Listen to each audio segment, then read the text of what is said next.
Hello everyone. Today, I have a truly inspiring story for you about a boy who was known for being lazy, but was actually incredibly intelligent. By the end of this story, we'll discover how even the laziest person can find the strength to work hard and overcome their idleness. But that's not all. As we journey through this tale, we'll also pick up some new vocabulary and learn how to craft sentences with them, making our English practice both fun and effortless. So, make sure you stay with us until the very end. Once upon a time, nestled in a quaint little village, lived a young boy named Ryan. He resided with his parents in a humble cottage on the outskirts of town. Now, Ryan had a reputation for being quite lazy. His daily chore was to help his father in their rice fields, but his only task was to shoo away the birds that came to feast on their crops. Most people would use sticks or even slingshots to scare the birds away, but Ryan, not wanting to exert himself too much, devised a clever system. He installed wooden poles at various points in the field and ingeniously connected them with a network of ropes. This contraption allowed him to frighten the birds without ever having to get up. He could simply lie down and relax.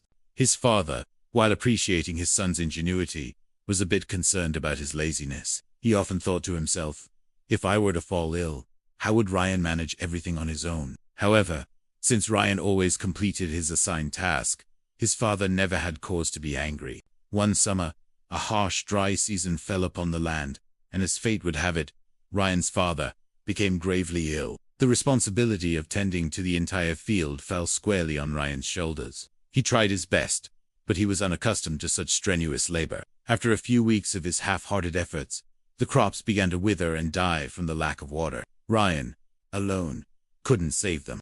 That night, a dejected Ryan sat beneath a blanket of stars, feeling utterly useless and overwhelmed with disappointment. A heavy thought weighed on his mind. Why did I never push myself to try harder? Now, my family's hope is lost because of me. The following morning, the sound of commotion from the village square piqued his curiosity. Ryan went to investigate and found a royal soldier making a grand announcement. The king was hosting a great competition at the palace, and the victor would be rewarded with a chest brimming with gold. A spark of hope ignited within Ryan. This could be the answer, he thought.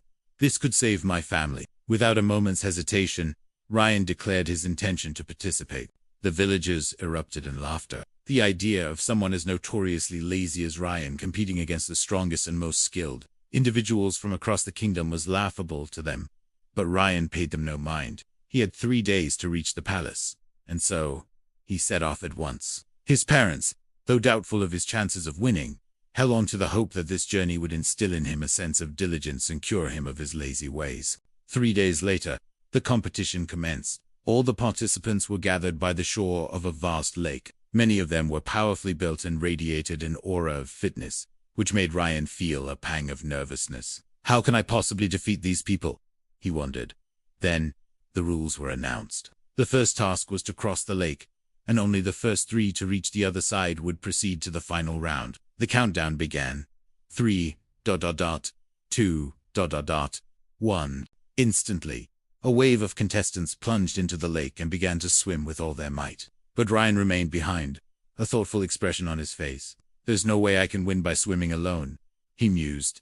Suddenly, an idea struck him. He dashed into the nearby forest, gathered some fallen branches, and skillfully fashioned a small raft. Using another piece of wood as a makeshift paddle, Ryan had his vessel. He reasoned, this is a race to cross the lake, not a swimming competition. I may not have their strength, but I can use my intelligence. As the other swimmers began to tire, Ryan paddled his raft across the water with a steady, unhurried pace. One by one, he overtook them. In the end, Ryan secured the 3rd position, qualifying for the final round, alongside 2 incredibly strong competitors.